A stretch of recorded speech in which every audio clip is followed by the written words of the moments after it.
بص، انا عايزاكم تشوفوا معايا الفيديو ده عشان تصدقوني بعد ما تشوفوا الفيديو ده للاخر هتحرموا ان انتوا تشتروا اي حاجة من بره تاني او اي حاجة مصنعة بره البيت. شوفوا معايا الفيديو وقولوا رأيكم في الموضوع. طبعا احنا زي ما احنا شايفين ان ده مصنع او معمل من معامل المخللات اللي احنا بناكلها عادي في الاكل، الجزر، الخيار، الحاجات المخللة اللي بتتباع في المطاعم او مع الوجبات السريعة والحاجات دي كلها. شوفوا طبعا في البداية كده، بصوا اصلا المنظر الغير ادمي اللي اصلا بيتصنع في المخلل والطريقة الغير ادمية. لكن بصوا كده بقى المنظر الاحواض، منظر الجزر وكمية التعفن اللي فيه واللي في المية. وطبعا كلهم عمالين يقولوا ان ده عادي ومش عادي وان دي طريقة المخلل، لكن طبعا هم شايفين غير كده وان مش دي الطريقة الصحيحة لتخليل المخلل. فيه مواصفات وفيه حاجات معينة بتتبع للصحة وللنظافة للحاجة اللي بتتخلل. بصوا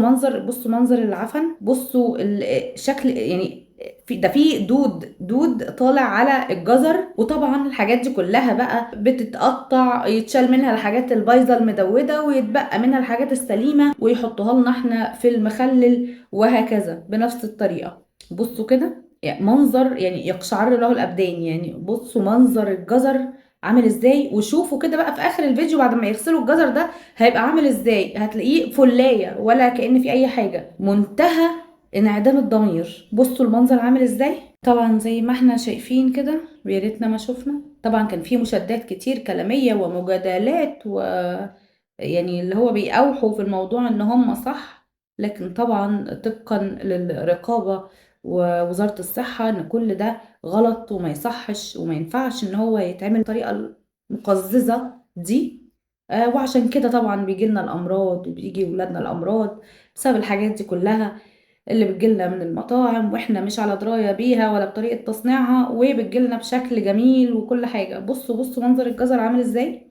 بصوا كمية العفن والدود اللي ماشي عليه. بجد يعني حاجة، بجد عايزين ناخد بالنا من الحاجات دي كويس جدا، لأن فعلا المنظر بشع. يعني وما خفي كان أعظم، يعني وما خفي كان أعظم. بصوا بصراحة هم مشكورين إن هم عاملين يشوفوا ويحللوا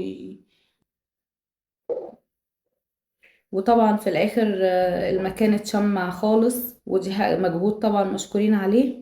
لكن كم معمل وكم فرد وكم حد بيصنع حاجات بنفس الطريقة دي وأقل كمان. يا ريت تبقى الرقابة على كل المطاعم وكل المصانع وكل المعامل اللي بتصنع لنا أكل لينا ولولادنا، وما فيهاش طبعا كل المواصفات ولا الحاجات الصحية اللازمة أو المتبعة من وزارة الصحة.